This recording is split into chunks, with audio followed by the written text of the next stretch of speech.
Hello guys, good morning, good morning.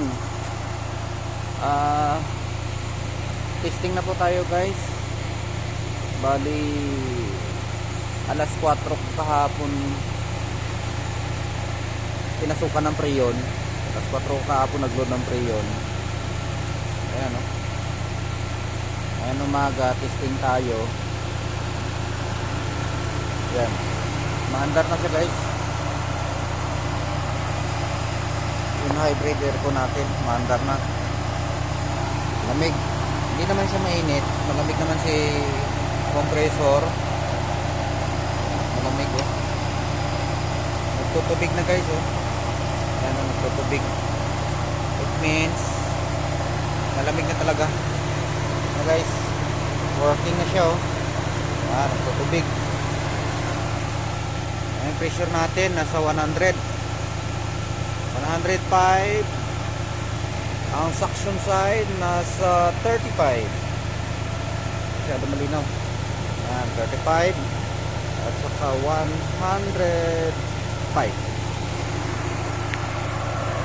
Auxiliary blower gumagana na rin. Ayan, tubig niya guys. Ayan, bilis. Alam mo talaga malamig guys. Okay, pasang tolo. Ayan, ito na siya guys. Ayan oh, kitang kita sa salamin. Ayan oh. Ayan, ayan klaro. Ayan, nagbo-moist na guys oh. Ito moist na rin oh. Oh,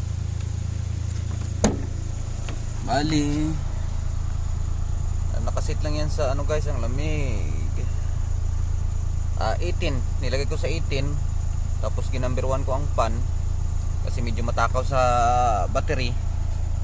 At saka yung voltahe natin nasa 12.1. Dito natin nilagay sa baba yung kanyang control, yung kanyang BFD control, katabi ng evaporator sa front side. Lamig, para medyo mabugahan din siya ng ano, lamig. Next nito guys, mag-upgrade tayo ng alternator. Kasi ang alternator na pwede sa kanya is 70 to 100 amps. Bakit? Ang design lang nito is 60 amps lang.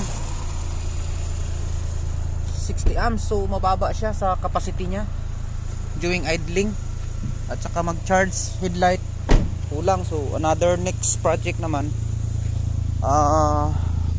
alternator. Yan, magana na rin si rear AC. Wow, lamig. Tapos nagpalit na rin tayo ng lithium battery guys. Upgrade na rin tayo. Ayan, lithium. First batch pa lang ito ng lithium natin. Bali wala pa munang BMS kasi hindi pa dumating. Dry run pa lang. 50 each ito. Gawin nating 150 amperes, tatlong watts. Yan, check terminal. Yan, hindi naman mainit guys. Tapos check natin ang amperahe nya guys sa load ng compressor. Uy, okay. Mali guys, mali. Yun, 3.1 lang guys amperahe nya. Check ko na ito kagabi eh. Sira lang video ko. The same lang rin sa positive side, 3.1.